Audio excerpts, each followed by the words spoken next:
কে না চায় যে প্রিয়জনকে নজরবন্দি করতে।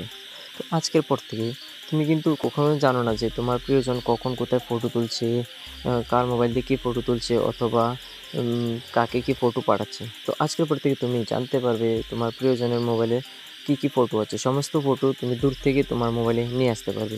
তো এমনই একটা আমি দুর্দান্ত টিপস তোমাদেরকে দেখাতে চলেছি। তো টিপসটি অবশ্যই দেখতে থাকো, ভিডিওটা কন্টিনিউ করতে থাকো, স্কিপ না করে পুরো ভিডিওটা দেখতে থাকো। ভিডিওটি ভালো লাগলে ভিডিওতে লাইক দিয়ে বন্ধুদেরকে শেয়ার করে আমাদের চ্যানেলটিকে সাবস্ক্রাইব করে আমাদের পাশে থাকতে পারো। তো সর্বপ্রথম তুমি প্লে স্টোর থেকে গুগল ফটোস একটা অ্যাপস আছে, তো এই অ্যাপসটা ইনস্টল করে নেবে।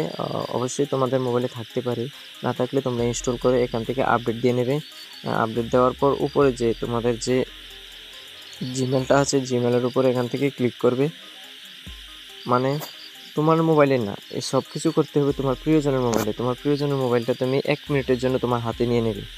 তারপর এখান থেকে তুমি যে নিচে দেখতে পাচ্ছ ফটো সেটিংসে চলে যাবে। তারপর এখান থেকে দেখতে পাচ্ছ যে নিচে আছে যে শেয়ারিং বলে, এই শেয়ারিং অপশানে ক্লিক করে দেবে। তারপর এখান থেকে উপরে যে লেখা আছে যে পার্টনার শেয়ারিং, এই পার্টনার শেয়ারিংয়ে ক্লিক করে তারপর এখান থেকে স্টার সিলেক্ট পার্টনারে ক্লিক করে উপরে তোমার জিমেল অ্যাড্রেসটা এখানে বসিয়ে সেভ করে নেবে। তারপর হয়ে যাবে অটোমেটিক্যালি তোমার প্রিয়জনের যে ফটোগুলো, সমস্ত ফটো তোমার মোবাইলে চলে আসবে। তো ভিডিওটি কেমন লাগলো কমেন্ট করে জানাতে পারো। পরবর্তী কোনো বিষয়ের উপরে যদি ভিডিও লাগে অবশ্যই আমাকে কমেন্ট করতে পারো। আর আমাদের চ্যানেলে নতুন হলে অবশ্যই চ্যানেলটিকে সাবস্ক্রাইব করে পাশে থাকো। তো ধন্যবাদ সবাইকে ভিডিওটি শেষ পর্যন্ত দেখার জন্য।